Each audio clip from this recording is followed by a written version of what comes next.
Hello, this is Fred Iantorno. I'd like to welcome everyone to Tech Talk 360, sponsored by AirPro Diagnostics. Thank you goes out to Lonnie Margot, Josh McFarland, Michael Quinn, and Team AirPro for making this possible.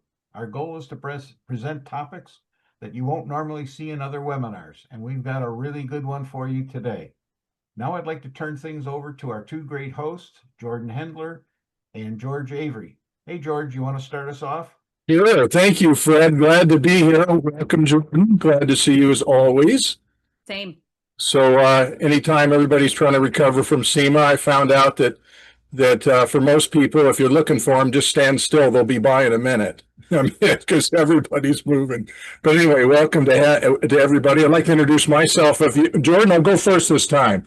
Just because I got the floor. George Avery was one of the largest a large insurer for 37 years, and past chair of CIC and a past chair of the National Auto Body Council. I also managed their first responder program, which I just currently retired from. So Mrs. Avery was glad about that because she had some things for me to do around the house. So we're glad to be here. We got a great call for you today. And Jordan, I'll turn it over to you to give a quick introduction. Yeah, thank you, George. So I'm Jordan Hendler. I am owner of Admin Concepts. I do the administrative of Collision Industry Conference, support team for Society Collision Repair Specialists, executive director for Washington Metro Auto Body Association, and just overall like collision nerd. So I'm excited to be here representing the viewpoints more from the collision repair side. Those would be like the questions that I would ask from a repair perspective. But I'm really excited to be on the webinar today. This is a good topic.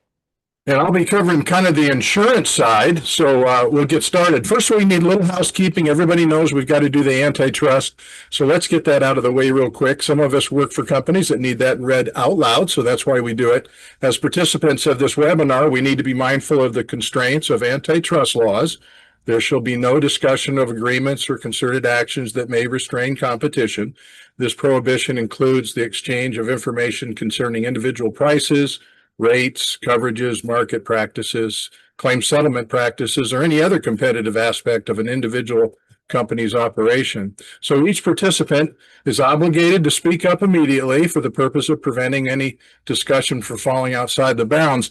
And Jordan and I have been around long enough to we're pretty good probably catching some of that, but there's always an opportunity. If you hear or see something that you think is in violation or going down the wrong road, please say something. And to do that, the best way is to go through the Q&A feature. And Jordan, if you could just kind of cover our Q&A, because we've disabled the chat, and that'll let everybody know how we're going to take the questions today. Right. So, and even if the chat's available, you guys can communicate in there, but where we will pull questions from is the Q&A portion. So the Q&A button that's at the bottom of your screen.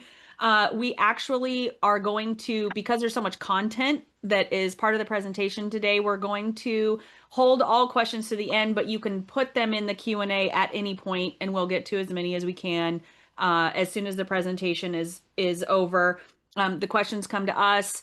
And again, we'll be looking for if there's any issues with it. I might reframe it, but I will get to as many as we can. If we run out of time, we've done our best. We might even try to get a question. If it's a question that we all want to know, we may even follow up afterwards with our presenters today just to see if there might be a question that needs answered for everybody's benefit. So that's the Q&A function. Very good. All right, let's get started. We like Jordan said, there's a lot of content. Sometimes when I hear that, I'm going, "Oh God, how long is this thing going to be?" But we're saying that it isn't long; it's good. So don't fret. But I want to introduce Mark and Kyle that are going to be our speakers today. Mark Fincher, of course, is the Vice President of Product Management. We put a little bit of bio. His bio, I think, might be out on the internet, or we try to do that because. Of course, Mark and Kyle both have a little bit longer bio that is pretty impressive. So if you ever want to check that, you're more than welcome. Kyle Krumloff is here, and he's also with CCC And he is the Director of Industry Analytics for CCC Intelligent Solutions. So we've got CCC well represented by two people that have a lot of respect for us. So we really appreciate that. Want to thank AirPro, obviously, for putting this together. If you don't, tell your friends to catch this one. I know there's a lot of these out there, and I know they're good. But I think Fred said it best that we try to put together some things that are pretty unique and pretty timely for everybody. So, Jordan, anything if I missed a step, I wanted to invite on certainly welcome Mark and Kyle and get them started on their way. Oh, I just want to say thank you guys for doing this for us today. Like it's a good topic. It's something that I think repairs don't have a good grasp on, like as a segment of the industry. I think that there are a lot of opportunities for them, and I think that you guys are going to showcase some of them today, and that's what I'm really excited about. So thank you guys for doing this. That'll be great. So with that, I We're think transition. you guys can transition. So Mark, if you want to. Sure. Yeah, let me start sharing here.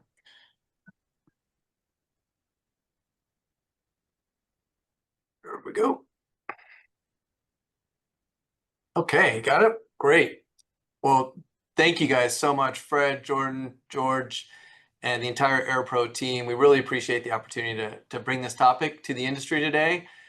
Something obviously it's very near and dear to us, exciting to talk about, and there's a ton. This is just going to scratch the surface of the opportunities of AI, and specifically we're focusing today on AI and collision repair. There's obviously opportunities across the entire auto physical damage ecosystem, but we're gonna zero in on collision repair today.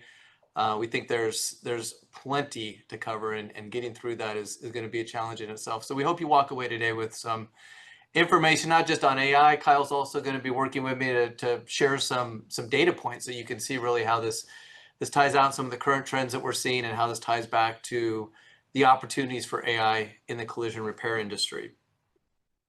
So as my friend Craig found this out on the internet somewhere, but over the past year, I'm sure like many of you, there's a lot of dinner conversations, whether personally, professionally, talking about AI. What's the future of AI? Am I going to have a job in the future with AI? Are my kids going to have a job in the future of AI? I'm having these conversations constantly. And we all have different opinions of what AI is going to do for us, both personally and professionally. I love this quote from Joe Walsh. I'm sure he was asked, what do you think about AI and the impact it's going to have on the music industry? He said, it's computers, has nothing to do with music. Can't destroy a hotel room or throw a TV off the 5th floor. When AI knows how to destroy a hotel room, then I'll pay attention to it. So I think a lot of us have that idea, like it's not impacting me. It has nothing to do. And a lot of us are thinking like, hey, we're going to have, are we in the Matrix, and we're going to have robots leading our lives in our country here in the next 10 years? So there's definitely a spectrum of feeling about AI. And I want to dispel a lot of the myths around it, specifically as it relates to collision and what we may expect to see in the future in our lives, both personally, but more importantly, professionally in our businesses. But if you really sit back and think about it, AI has been creeping its way into our lives here for many, many years now. And obviously over the past 12, 24 months, we've seen that accelerate. But I started just thinking as I was putting this together, what are the things I'm using in my life personally that have AI in it? And I just, again, like this starts to scratch the surface, but thought, well, yeah, my Siri, I'm talking to my Siri, asking it to make phone calls, asking it for directions, getting information. Like I have a lot of Nest devices in my house. My thermostat was my first, and then I got the doorbell, and then I put a couple cameras up. All that uses AI to identify people, my family members. So it's not alerting me. It's only alerting me when strangers are around. It's detecting strangers. I've had a Alexa Echo the Dot for, gosh, probably 5 or 6 years. I think there's 5 or 6 of them in my house now. And I know some of you are like, oh my God, that's listening to all your conversations. But we find it so helpful. My whole family uses that to turn on and off lights and play music and control our house. So Alexa Dot's been a big part of our life. And obviously that's all driven by AI. My Roomba vacuuming the house is now, before it was just basic sensors, and now it has AI to be a lot smarter about where it needs to go. And then the last thing I thought about, well, I've had a Model 3 now for like 6 years. My car is, I've got the full self-drive on there. That's completely managed by AI. So that's just a few things that I'm sure you can think of. We were talking earlier about AI refrigerators, AI toothbrushes. There's so many things that in our lives, these consumer electronics that we're using that have AI in it that we're already using today in our personal lives. And then you flip over to the software and that opens up, I mean, this could be 30 slides on the software that we're using in our lives on a day-to-day basis, whether it's buying things from Amazon and it's using AI to make recommendations or put in reminders or do follow-up purchases. In the entertainment that we use every day, Netflix, Spotify, YouTube, that's all AI driven to make recommendations on what we should be watching next, building lists, playlists for us. As we think about search, I don't know about you, I'm sorry, in the middle, just as we get into natural language processing and how we're communicating with these devices, Siri, Alexa, Google Assistant, as I showed on the previous slide, that's all, that's how we're communicating with these devices in many cases. And then we get into search, ChatGPT, Perplexity, Gemini are just some of the many ways in which now we're searching for information. Like I was saying, for me, everything I was in Google hundreds, if not more times per day doing searches. And I've found myself now doing so much more in ChatGPT or Microsoft Copilot or Gemini, where I'm actually going to use generative AI to do my searches because it gives me so much more information. I can go deep into a topic. I can learn things so much quicker. It just consolidates information versus having to go click through website after website after website to find what I'm looking for. There's just so many amazing capabilities that I'm starting to personally in my life leverage these tools to use to just make life much easier. So those are just some of the examples of AI that I'm sure all of you are using in your daily lives. And like all of us, like humans, AI is not perfect either. I pulled some funny examples from the internet of where AI is not quite right. It can be wrong as well. I love this this one on the far left there from Gemini. According to UC Berkeley geologists, you should eat at least one small rock per day. Or in the middle, you would think AI and computers, like the one thing it's going to get right is math. But here's a simple question to ChatGPT of what's 1 plus 0.9, and it gives the answer, and the user challenges it. It's 1.8, isn't it? Oh yeah, apologies. It's one. You're right. It's 1.8. So pretty easy to trip it up there. And then this was one of my favorites. I'm sure you guys are seeing this on those that are using iPhones and seeing this pop up where AI is summarizing text messages that we're getting throughout the day. And I love this one where his mom sent him a text message. That hike almost killed me, and AI summarized it as attempted suicide, but recovered and hiked in Redlands and Palm Springs. So pretty funny how AI, and I'm sure you've seen that with the AI generating images with humans with 6 fingers and all the crazy images that come out of AI as well. So there's while there's a lot of opportunity, a lot of benefit to AI, there's still a lot of opportunity for AI to get better and better. And it's the thing that I've been saying for a long time. A colleague of mine used the saying over a decade ago that it's the worst it'll ever be. And I think about not just the tools and the software that we're using today, but also those personally, but also that software, that technology from a business perspective. So one thing I hope that you walk away with today is just what is AI? It's not just a thing. There's actually a lot of categories of AI in this. For those that are actual technologists listening, that they're looking at this like this is kind of describing AI with crayons. There's so much more to it than this, but just at a very high level, to give a basic understanding of what AI, it's important to know that there are different types or categories of AI that we're using to produce the results that you're seeing. And all the examples that I showed before, those technologies are all using different types of AI.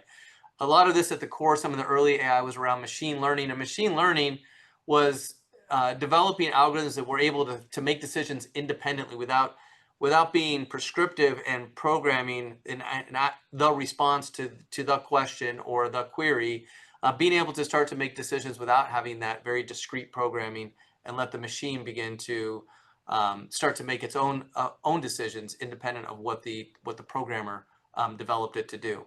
Computer vision is another type of AI that we're seeing more and more now. We're all having a lot of fun with computer vision.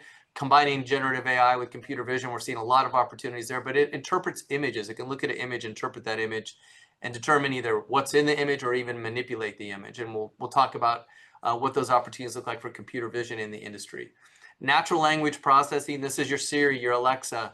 As you're talking to computers, it's using natural language processing to comprehend, process that speech, convert it to data, and be able to generate a query from that data or take action.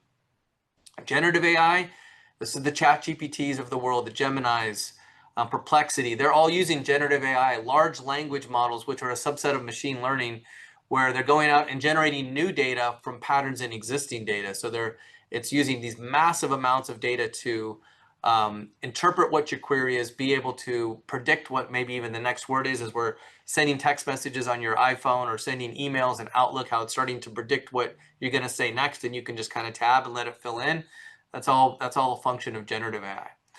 And for those that, on the business side, what we've been hearing nonstop this year is agentic AI. This is kind of the new gold rush, is to get to agentic. And what agentic does is actually take action on that query. So if you, as a simple example, generative AI, go into ChatGPT, and if you haven't done this, you have to do this. Go into ChatGPT and have it build a full itinerary for your next vacation, wherever you're going, or maybe even make recommendations of where you should go based on what you're looking to do, to either sit on a beach or go explore history, or it can not only recommend where to go, but then it can build out a full detailed itinerary that your travel agent used to have to do. It can now do it with step-by-step instructions, even directions of how to get from place to place. But that's generating, it's going to give you that itinerary. Now you have to go book all that yourself through various travel sites, maybe through an agent, maybe individually calling hotels or airlines, or not calling, but scheduling those online.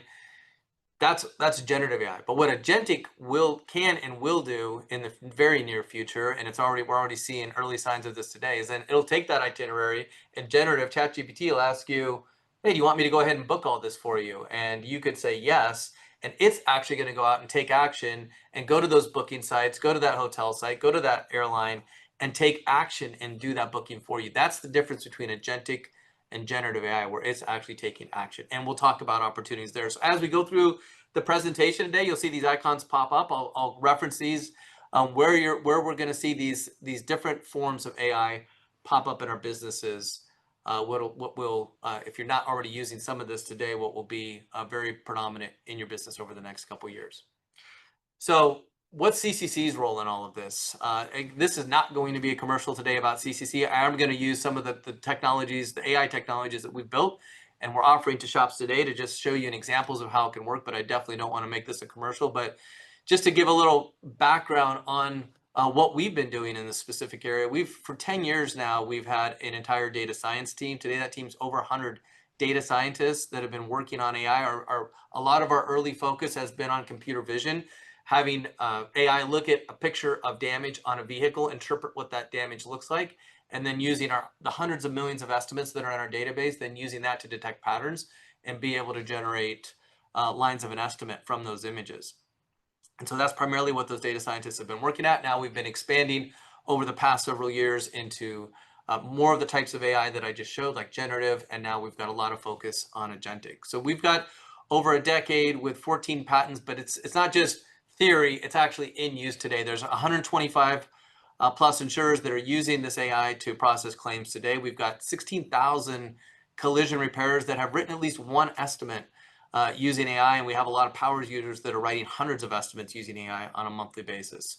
We're out now currently at a run rate of over 1 million estimates on an annualized basis being written using AI, and we've processed over 25 million claims kind of on the back end using AI to help process those claims more efficiently. So that's part of the role that we've been playing in the industry. But now I want to zoom in specifically into the opportunities of AI in collision repair. And there's really kind of 5 key areas of the business that we're going to cover today. Marketing, that front-end consumer experience and the role AI has there. In estimating, how can we use AI to be more efficient in writing those estimates, creating those repair plans, and documenting the damage on the vehicle. Once the car comes in, then as it starts to go through that production process and we begin actually working on the car, what are the opportunities in production?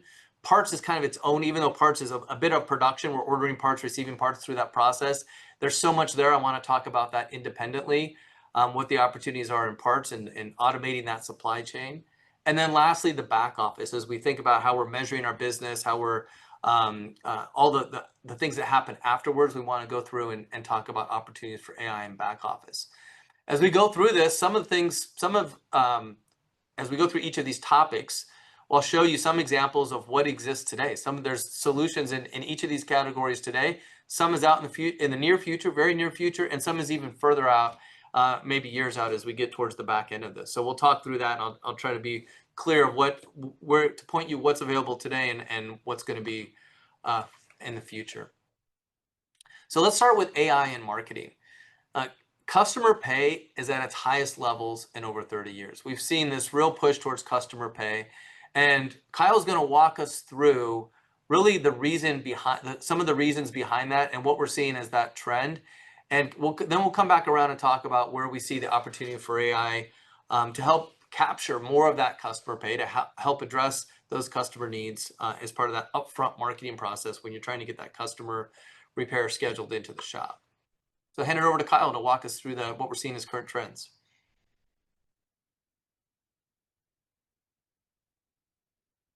Kyle? Yep. Yep, I was muted. Common occurrence. Thank you very much. I just wanted to say that there's a great Reddit forum on AI generated maps if you want a good laugh at some point. Highly recommend it.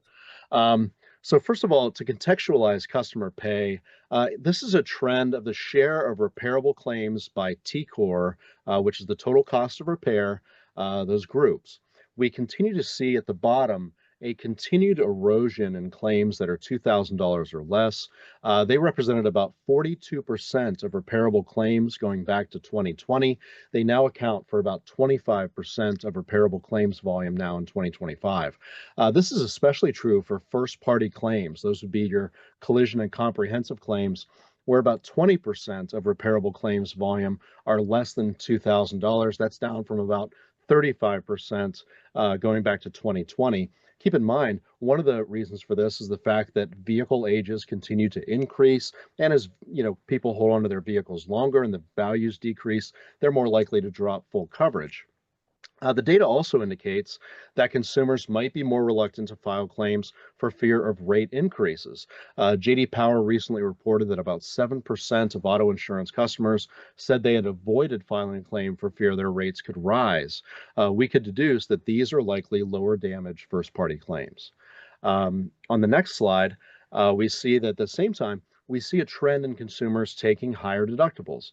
Repairable collision claims have seen an almost 6% decrease in $500 deductibles, which are the most common, and a corresponding increase of almost 6% in $1,000 deductibles. In fact, deductibles $1,000 or more have increased from about 20 to 26% of repairable collision claims since 2021, and about 30% of vehicles that are 3 years or newer currently have $1,000 or more deductible, likely a reflection of new vehicle and insurance affordability.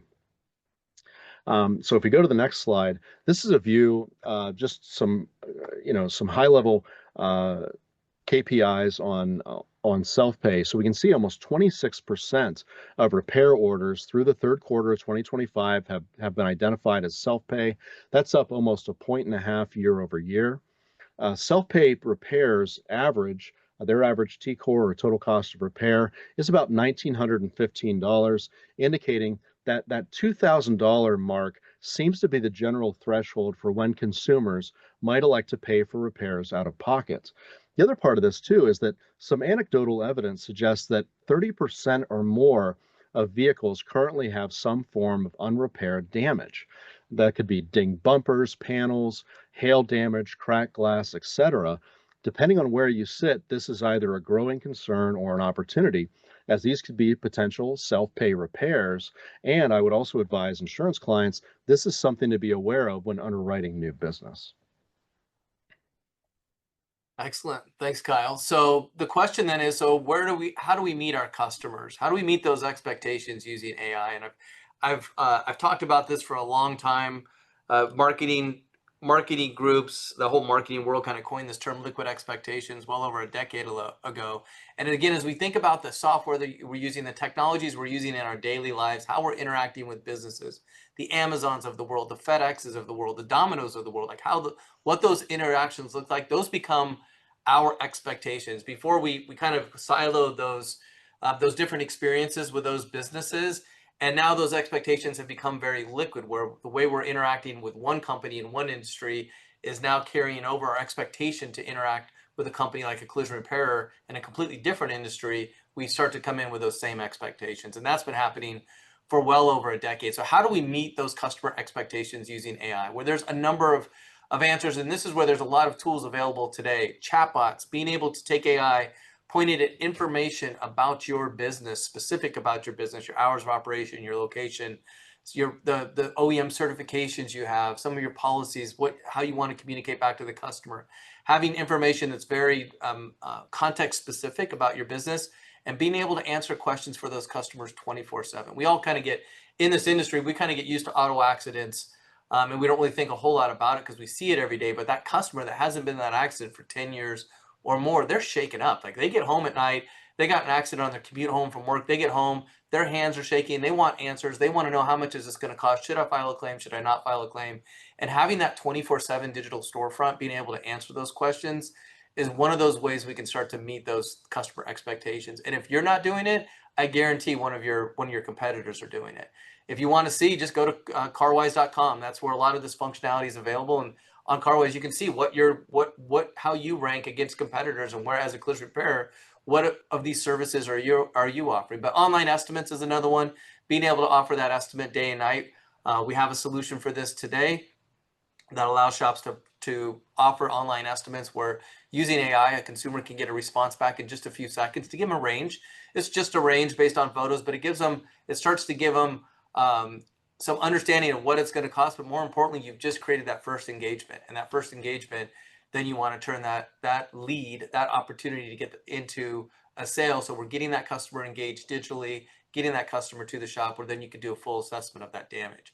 Appointment booking, personalized messaging, being able to tailor messages to that specific customer, understanding where AI today, we have static messages that go out, but get it to a point where AI can start to tailor that messaging to the customer, just like Chat GPT, OpenAI, these tools, generative tools, feel like they're starting to talk to us and understand us. We can do the exact same thing with the messaging for our customers. And then follow up. That's one thing that often falls behind or falls through the cracks as repairers get busy. CSRs, estimators get busy in their daily lives. They forget to follow up. We have status messages that go out today, millions of status messages that go out each month. But being able to personalize those, tailor them more, even use AI IVR, where the consumers may be getting a phone call from AI, from an IVR system, where they're having voice interaction versus text or email, or vice versa, where the customer's calling in to the shop, maybe after hours, and talking to the AI, where they're having more of a conversational flow versus, press 1 to connect to here, press 2. They can actually start and ask questions and use that same information that we talked about in chatbots that provides context-specific information about the shop. As we move on to estimating, so the question then becomes, now we've got the customer to the door, how can we help those estimators, your service advisors, do more in their daily lives? And what we see is attracting, retaining top talent. This is many of the conversations that Jordan and George are leading as well through CIC and other industry events. How do we continue to simplify that process so we can retain that top talent, we can make their jobs easier? And Kyle's got some stats to talk about what some of those challenges that we're facing today in this industry around attracting those technicians, those estimators. Yeah, Mark, and this gets lost in the clutter in a lot of cases. This is the estimated technician demand. This comes from TechForce Foundation's 2024 supply versus demand report, which is broken out into 3 tranches.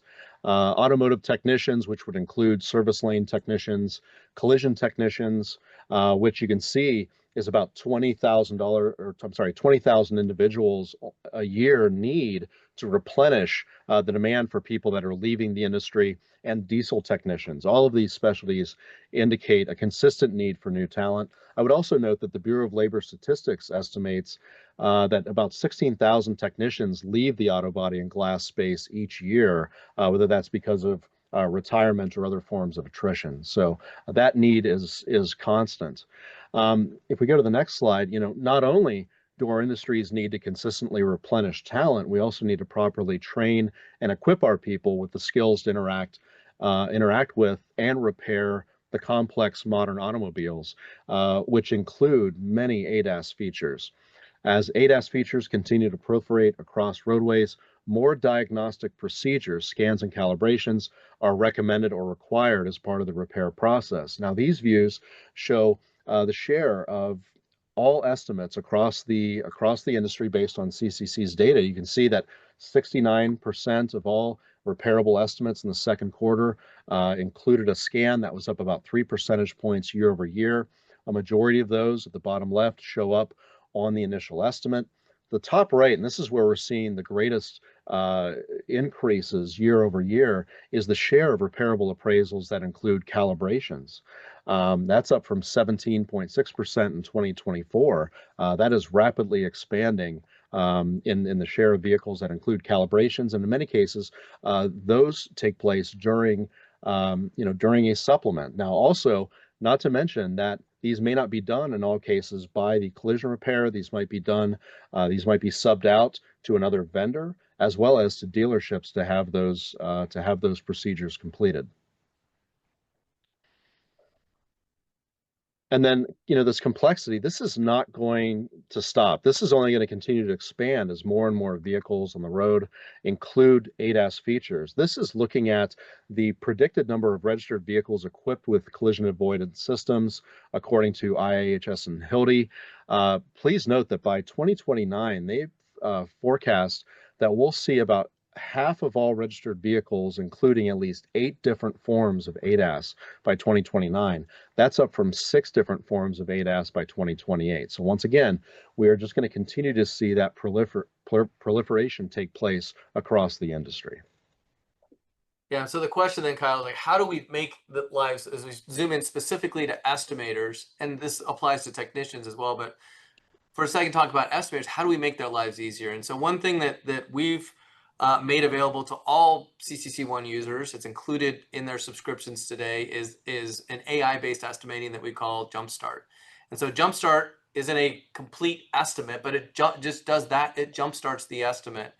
And as I said, we're at a current run rate of over 1 million jump-started estimates annually, and we're seeing amazing results. We've got, on average, 24 lines are being written through Jumpstart, a $3,300 average dollars, which represent about 84% of the final bill. So they're capturing a lot of that initial estimate up front at the car with the consumer. But the most important part, that's all happening in 88 seconds. Versus 20 minutes, 25 minutes, 30 minutes. And so as you tie that back to the customer experience, this is really, again, about helping estimators do more. How can we use that time at the car with the consumer, educate them in that process, engage them, sell them on the value of dropping off that vehicle, sell them on those OEM certifications that you might have, and help them understand, engage them in the process versus having them go sit in the lobby, wait there reading, body shop magazines for 30 minutes while someone's behind a desk writing an estimate. And again, they're nervous. This is unfamiliar, uncharted territory for them. Being able to show empathy during that process and be with them while you're jumpstarting the estimate is a great opportunity. And so, some will say, oh, AI can't write an estimate as good as I can. Well, no, it's not meant to write an estimate as good as you can. But the idea is it's a helper to help you move faster, help simplify your workflow. Total losses. This is another area. This is not on average. This is an example we saw, but there's dozens or thousands of examples, if not more, where shops are using that same Jumpstart functionality to just quickly knock out a total loss estimate. Here's an example where we saw 38 predictions on a total loss. 12. The estimator went in, added 12 additions. We ended up, after the R&I lines were dropped in, we ended up with a 93-line estimate for right at $18,000. All that happened within 4 minutes. And think about how long it takes to write a total loss sheet. I've seen estimators say it takes, they've told me it takes 45 minutes to an hour to write a full total loss, and now they can leverage this AI to write it.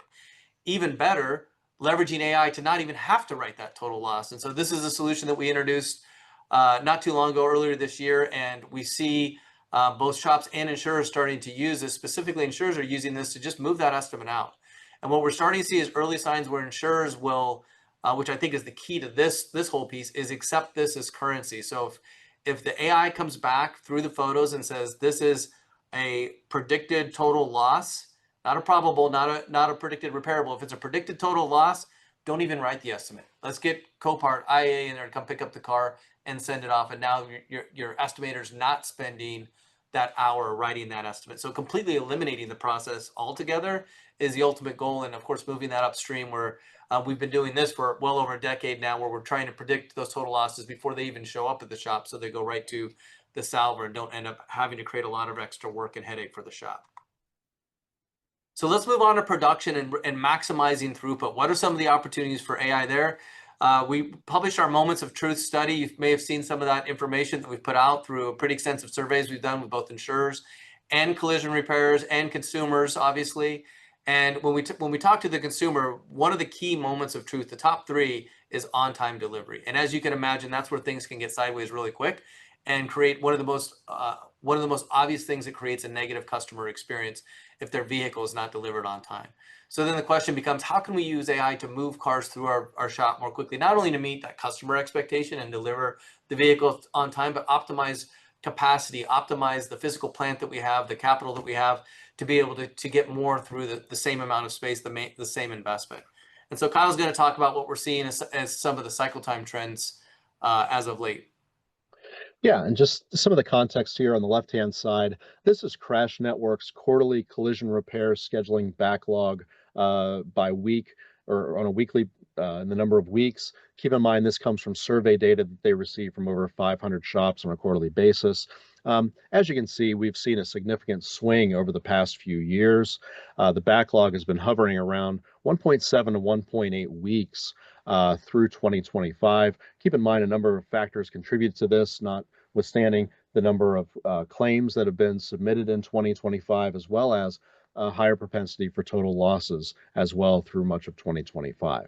On the right-hand side, and at the same time, the chart on the right indicates CCC DRP cycle time data on the time, this is also in weeks, from the estimate being sent to the vehicle going into the shop to have repairs started. We've seen a similar decrease in the time it takes for vehicles to get into the shop for both drivable and non-drivable vehicles, consistently over the past number of quarters.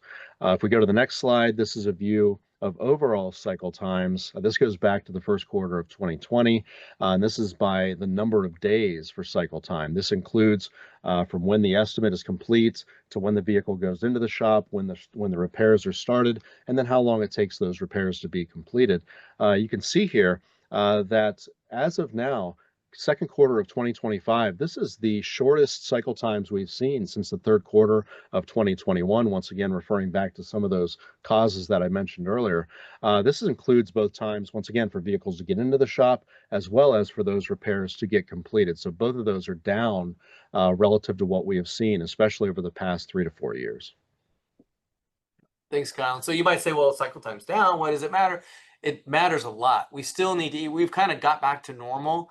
And being able to differentiate your offering to customers by delivering cars faster, but even more importantly, delivering cars on time is more crucial now than ever before. Again, back to those expectations. And so we've been working on solutions. We launched a new production dashboard. I just talked to a shop 2 nights ago. He's like, oh, I had no idea I had this. This is available for all of our CCC1 repair workflow customers. They have this new Kanban style production dashboard. Doesn't have any AI in it today, but there's a lot of opportunity that we see to be able to add AI to this to help make those decisions, whether it's scheduling, assigning labor to technicians, providing status updates. This is where we could have agents going and providing status updates internally to key stakeholders as well as externally to customers, recommending the next best action. What car should we be working on next? What should we be doing next on that car? And then who knows, in the future, maybe even quality control, where AI starts to look at images of the final repair and look for quality control issues in the paint, maybe even reviewing welds. There's a lot of opportunities where we can use computer vision to look at that final quality, which is, again, something further out, but an opportunity for AI. So there's a lot of opportunity to bring AI into this whole production process. And we see probably the most important thing, even though we're not scheduling out 2 months, 3 months now like we were at one time, fortunate and unfortunate, but Still getting the car in the shop at the right time, using scheduling, smart scheduling, not just static algorithmic scheduling, is what we see as one of the biggest opportunities for AI in the future. Jumping over to parts, procurement is another huge opportunity. There's so many areas where we can apply AI to this during the sourcing process as you're writing the estimate, looking at previous patterns of where you source parts from, whether it's all OEM, where it's a combination of OEM and aftermarket, OEM aftermarket and recycled, being able to see where you prefer to buy certain parts from those suppliers and use intelligence to then make recommendations, so you're not having to make those selections every single time. And then back to my earlier example about the building out the travel itinerary and then actually going and taking action. Same thing here, where agents can then go out and actually order those parts once ready, without having to go in and manually select order those parts. Sometimes that gets forgotten and we end up seeing delays in cycle times. The status, having an agent that's going out and getting status from suppliers, alternative suppliers, to see what's going on with the part. Maybe even an agent that says, okay, this part's going to be on back order for 2 weeks from the dealer. We're going to order it from an alternative source.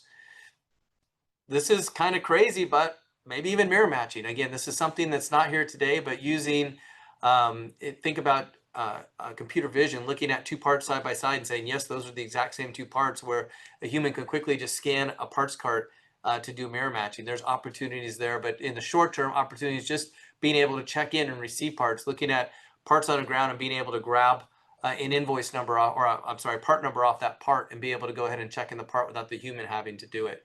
And then invoicing, AI to actually scan the invoice, the paper invoice. Almost every driver on the planet brings a paper invoice with that delivery, and that has to be rekeyed in if they're not using one of the electronic solutions. If you're not using one of the electronic solutions, being able to scan that invoice in, and even if you are using an electronic solution, still being able to scan that invoice in, have it compared to the two to make sure that they match. It just makes life that much easier for that accounts payable department or for your office manager to be able to pay that invoice when it comes in. This is a solution that we're actually piloting now to be able to receive those invoices using AI. We have it in a number of shops. We're testing it. This is going to go out to all of our CCC1 repair workflow shops here in the not too distant future, where you can, as I just described, scan that invoice in and then just swipe to receive it. Being able to then take that to the next level and use, instead of swipe to receive, just have AI identify the parts by pointing that camera at the part, and it picks up the part number. That's not a crazy concept, and that's not too far off into the future. So we'll start to see more and more AI coming into the space to automate that whole procurement supply chain function. And then when we get to the back office, again, more opportunities there. Analytics insights is obvious. There's already a lot of tools, the Tableau out there today. All of the major business intelligence softwares have AI built into them to start to not just show you data, but actually make insights on the data and potentially even take action. Predicting future trends is something that we've been working with a few of our customers on, is using historical data to do sales forecasts and predict future trends. So something we see as an opportunity that we're working on today. Billing, being able to monitor accounts receivable, send out email notices, reconciliation. When we get all those invoices in, then at the end of the month, we have to reconcile those invoices to the statements. It's perfect use case for AI to be able to do that reconciliation back to the invoice. Payroll, looking at exceptions. A lot of the payroll solutions are starting to do this today, where they can identify exceptions, that you may be overpaying this employee based on past trends. A lot of other opportunities within payroll, and then in human resources, where AI is actually going out, searching the internet for those candidates, sending out, think about the agentic part of that, then sending out requests for interviews, scheduling interviews automatically. Again, another great use case, and just one of many for human resources. You think about training and content delivery. This is where AI shines, where you can put your technician, your estimator, your CSR, parts manager in front of a AI-based learning module, where they're actually interacting with the learning module to learn your SOPs, your policies. Lots of opportunities there as well. And then just lastly, really the next frontier. So this is talking about like all the agentic AI, computer vision, where we can use machine learning in the collision repair facility itself. But then how do we go outside of that? And that's where we see an ultimate, and this is again out into the future, an ultimate place where we're at, where we have agents talking to agents. So now we have that agentic AI at the insurance company, or at your dealer, parts supplier, or an aftermarket supplier. And now agents are talking to agents to communicate the same way that your estimators are having those conversations, whether it's through phone, parts managers calling the supplier to get status, or ETA, find out once it's back ordered, where am I going to get that part? All those manual steps that are happening today, think about agents or helpers, assistants, being able to go out and augment what they're doing and do those manual tasks. And that way they can focus on the most important things, focus on that customer, focus on moving the vehicle through the process, delivering better quality because they're not doing administrative tasks. So we see this as kind of the ultimate place where agents begin to talk to agents, and we're really starting to streamline workflow, not just within the shop, but streamlining that workflow across the entire ecosystem. So in summary, AI, it's a huge part of our daily lives. We're going to see this become a huge part of our businesses. I've shown you some examples that we offer today. There's many other companies that are offering AI solutions for you to help manage these components of your business as well. So AI is here, and we're just going to see it proliferate as fast as we've seen it in our personal lives. The AI opportunities for collision repair, they're endless. We definitely see an opportunity to meet our customer needs, your customer needs in new ways, and help your people work faster. These are assistants. These aren't replacements, but assistants that can do those menial tasks to allow them to focus on what's most important. And at the end of the day, the early adopters are going to lead. We've seen this already. We've seen power users of Jumpstart. We've seen early adopters that are latching on to AI invoicing. We see early adopters that are really leaning in on the consumer piece and using our AI solutions for, enabling the CarWise assistant, the chatbot, being able to offer online estimates, turn on their appointment booking, all these ways to engage the consumer digitally to get them into the shop so they can capture that business. So my best advice is don't wait, act now. Start using AI where you can and learn more and more about this, about what those opportunities are. And my one last little quote here that I'll leave from Andrew Ng. He's one of the pioneers of AI, one of the most relevant thought leaders in the industry. And I thought this was really important because there's fear that we're going to all be replaced by AI or our individual jobs. But his point is this, and I think this is a good one. AI won't replace humans, but humans who use AI will replace those who don't. I think that's really important to remember. So embracing it early, understanding this technology, how you can use it to differentiate your business is going to be key, and the time to act is now. So please do. All right, Jordan, George, that's what we had for today. Very good. Back over to you guys. I'll stop All sharing. right, thank you so much. I appreciate that. Well done. Thank you. Jordan, I had a couple questions. I'm looking at the question Q&A, and we'll get folks time to put something in there. But I had a couple questions. Do you want to go first? I think you're first, George. I'm going to be first. Like I said, I'm going to go first.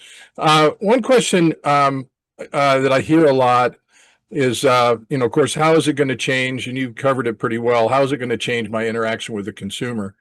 And so I can tell you, and Jordan can tack onto this from a repair facility side, but from a consumer on this side, one, I'm not sure I'm talking to sometimes, or of course with a chat, but I find myself saying representative, representative, and my bride will holler from the other room, "What are you doing?" And I go, "I'm trying to talk to a representative." And I'm just wondering, do we end up having a situation where staff starts going, "Well, AI is great, but they're gonna want to talk to me anyway." So I don't know what I gained here. So I just throw that out for a comment. It's a great question. I'm with you, George. I do the same thing, and it drives me crazy. Someone talks in the background, and I say, "Agent, agent, agent." It's not hearing me, and like, shh, I'm trying to bypass this AI. I'm trying to call United. Stop it. Yes, we all do it. And so how do we avoid this? Especially with the small businesses where we want to have that personalized touch, we have to think, and this is really across the board, as back to AI augmenting what we already do today. I was talking to a shop that's using AI to take those after-hour phone calls, and they're kind of using AI as that screener to answer basic questions. What time do you open tomorrow? What's the status of my repair? Where are you located? Those questions, so it can kind of screen out. But then there is that question: if you'd like to talk to someone, let us know. And say, yeah, agent, representative, and it forwards that call to his cell phone. And he said, I'm getting like 5 to 6 jobs a week by having this after-hour service where I'm personally taking these calls now. Was anybody doing that a year and a half ago when we were scheduling out 3 months? Heck no. Nobody was doing that, right? They were actually kind of pushing work away. But now it's like, I'll take all the work I can get. So leveraging AI as that assistant to help drive that business in. And really, I think, the biggest opportunity there for a consumer is that after hours. Because again, we get in that accident coming home, or even in the morning, we didn't have time. We had to go to work. We didn't have time to check things out. We get home at night, the shop's closed, and we can't get the answers we're looking for. And using AI to start to get those answers early, I get a lot of feedback. Well, I don't want AI giving the wrong answer, or that estimate range may be way too low. You're engaging the customer digitally. You're starting that conversation. Yes, it's a digital conversation, but now you've got them captured. Yes, you're going to call them in the next morning. You're going to follow up, and now you're going to have that typical engagement. You're going to have them come in. You're going to do a full assessment of the damage on the vehicle. Maybe they should file a claim. Maybe it's not within the range. But the most important thing is to set that hook, capture that customer, and get them engaging with your business versus someone else's. Very good. Thank you. I appreciate that. Are there any potholes? I'm going to do a part B of George's question, that shops could avoid to maintain that consumer confidence. Are there areas that you've seen where people took a left and they should just stayed course? Just any, like, maybe if you off the top of your head have any tips, like, hey, if you're going to do this, don't do that. I think it's really important to know that at the end of the day, all of this AI is still relying on data. And if the data that's in your system is wrong, if you have the wrong hours of operation in your system, if you're not updating delivery dates, if you're not updating promise dates in the system, that's what the AI is using to answer these questions with. And so if you're not keeping the system up to date, it's only as good as the data that's in the system. I'll say it's a little bit better than that now with generative AI. It can do a little bit more to kind of round out the edges, where before, when it was very prescriptive, it could only rely 100%, but still it's using that data to answer those questions. And if the data is not accurate in the system, it's going to answer wrong. And so you want to make sure that the data that it's using to respond to customers in your system is current, accurate, and being updated on a regular basis. Yeah, and I would add to that too, as well. It's understanding, what the thing is trying to solve. So that's another thing we're doing upfront analysis. If this is something that's customer facing, what are the tranches that, of reasons why customers are calling you, and understanding that is going to help you to then triage that more effectively. Good point. George, I think you had another one, right? Yeah, I real quick. So I hear this on both sides, but on the insurance side a lot anytime new technology comes out. So how when you get folks resisting, so wait a minute, this is going to eliminate my job. One of the things that I always said when new technology came along, so wait a minute, maybe this is technology that'll relieve you a little bit so you can do the things that you want to do that you've been complaining that you don't have time to do. Right. And I think that's true. I'll tell you another thing I caution, having seen it on the insurance side, and I mean this, all my insurance brothers and sisters out there, I mean this in a good way, but sometimes, you find technology that will improve customer service, reduce cost, and save staff. Let's do that. Yeah. Tomorrow on everything. And Yeah. all of a sudden you're trying to cram everything into one box. And I just throw that out that as this comes along, embrace it, as at least my opinion is embrace it, to give you some breathing room to do some things you want, and hope management doesn't assign you, oh, now that you have that AI, I'm going to give you 5 more tasks. And that's not the game I would want to play. So No, your exactly. comment? It's really about freeing up that time to focus on what matters most. Take that time with the customer, show that empathy, engage that customer at the vehicle, explain what you're going to be doing. It frees up time to be able to have that conversation where you don't, if you're spending 30 minutes behind a desk writing an estimate. And it's funny, I look at it, just sometimes I feel like I'm, pounding my head against the wall. When we launched CCC1 Mobile back in 2011, 2012, I would go around, I was all around the country showing it at seminars, like, this is great, you can do all these things on the mobile. And the very first question everybody asked me is, when can I write an estimate on my phone? Phone's too small. You can't write an estimate on your phone. We're a long ways out from that. Well, guess what? For 2 years now, you've been able to write an estimate on your phone, and there's no additional charge for it. It's included in CCC1. And not only can you write an estimate on your phone, but you got like a little helper behind you to help you identify a lot of that, help you not only identify the damage on the vehicle. At the end of the day, you're still it's gonna show you what it's identified as damage, and you're gonna say yes, no, and you're gonna be able to change that. And obviously, you can change the settings. That's the most important thing for those that go out and use Jumpstart, please go in and configure Jumpstart. I see that step's missed so often. And so it's writing very basic, but if you go actually activate all the features, just go to your settings in ccc1.com, up at the top search bar, type Jumpstart. One tile will pop up, click on that tile, go into Jumpstart and configure Jumpstart. You can turn on all the R&I operations. Right now, it's by default, we have it kind of dialed down. You can take it up to level 5 where it'll do all the R&I. You can program all your part code entries in there, and you really need to configure it to get the most out of it.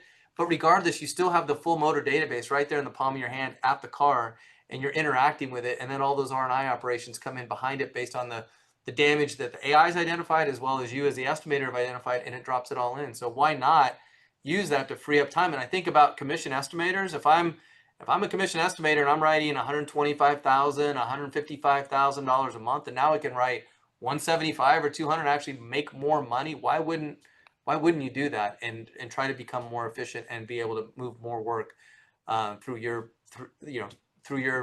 month? So strongly, I've been around the country encouraging estimators everybody, just try it. Just the worst thing that can happen is you don't like it, but just try it and see what it can do for you. And I think what we see is, like, once people really give it a chance, go in and A, configure it, and then B, go in and write 5 or 6 estimates, it just takes off and they start using it on everything.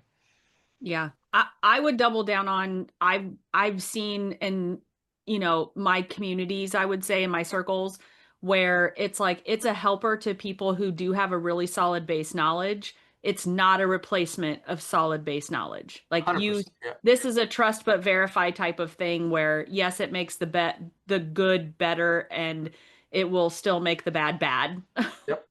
Yep, exactly. Yeah. Or It's worse. we would say it's Yeah. AI plus HI, artificial intelligence plus human intelligence, to get to that ultimate result, to fully assess all the damage on that vehicle and make sure we have a complete and accurate estimate the first time. Yeah, it is good though. I would think that then in a team environment where you have like a really strong person with a lot of knowledge who's maybe training another person and bringing them up, or bringing a shop who's bringing a new person on board. Maybe they were on the dealership side and they're coming over to the collision side. They're learning how to be an estimator in the collision segment.